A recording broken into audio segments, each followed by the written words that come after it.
কোথাও পানীয় জল সরবরাহের ট্যাপ কল ভেঙে গিয়েছে, আবার কোথাও একাধিক ট্যাপ কল থাকলেও সেগুলো বিকল হয়ে রয়েছে।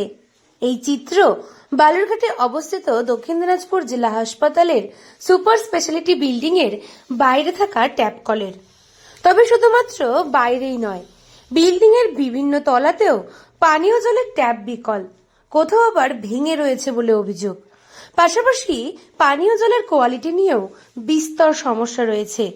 দূর দূরান্ত থেকে আসা রোগী ও রোগীর আত্মীয়দের তাই দাম দিয়েই বেশিরভাগ সময় বাইরে থেকে পানীয় জলের বোতল কিনতে হচ্ছে, যা নিয়ে প্রতিদিনই রোগী ও তাদের পরিবারের লোকেরা দুর্ভোগে পড়েছেন বলে অভিযোগ। মেশিন তো ঠিকই আছে, তবে জলের কোয়ালিটি নিয়ে আমরা যেটা দেখেছি মনে হচ্ছে যেন একটু খারাপ। আমরা পিএইচি কে খবর দিয়েছিলাম এবং WSL কে জানিয়েছিলাম।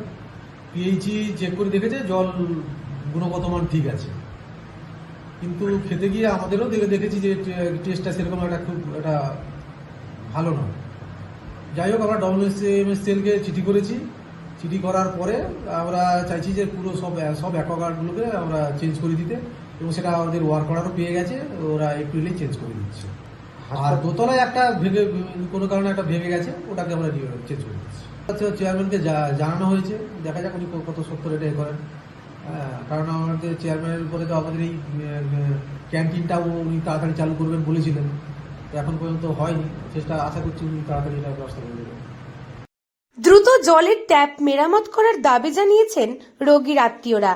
গ্রীষ্মকালে জলের সব থেকে বেশি প্রয়োজন হয়, সেই জায়গা থেকে এই সমস্যার সমাধান চাইছেন সকলেই। যদিও বিষয়টি ঊর্ধ্বতন কর্তৃপক্ষকে জানানো হয়েছে বলে জানান হাসপাতাল সুপার। তবে শুধুমাত্র বালুরঘাটই নয়, গঙ্গারামপুর মহকুমা হাসপাতালেও নেই কোনো পরিশ্রুত পানীয় জলের ব্যবস্থা। সেই সমস্যায় রোগীর পরিজনেরা। হাসপাতাল চত্বরে জলের ব্যবস্থা থাকলেও সেই জল কতটা পানের যোগ্য তা নিয়ে উঠছে প্রশ্ন। তাই এক প্রকার বাধ্য হয়ে খরচ করে বাইরে থেকে পরিশ্রুত পানীয় জল কিনে খেতে হচ্ছে রোগী ও তাদের পরিজনদের। আমার ছেলে আছে, না বাইরে থেকে নিয়ে যাই। ভেতরে আমি দেখিনি, কিন্তু বাইরে থেকে নিয়ে যাই। আমি দেখিনি, বাইরে থেকে নিয়ে আসি, বাইরে থেকে কিনে নিয়ে যাই।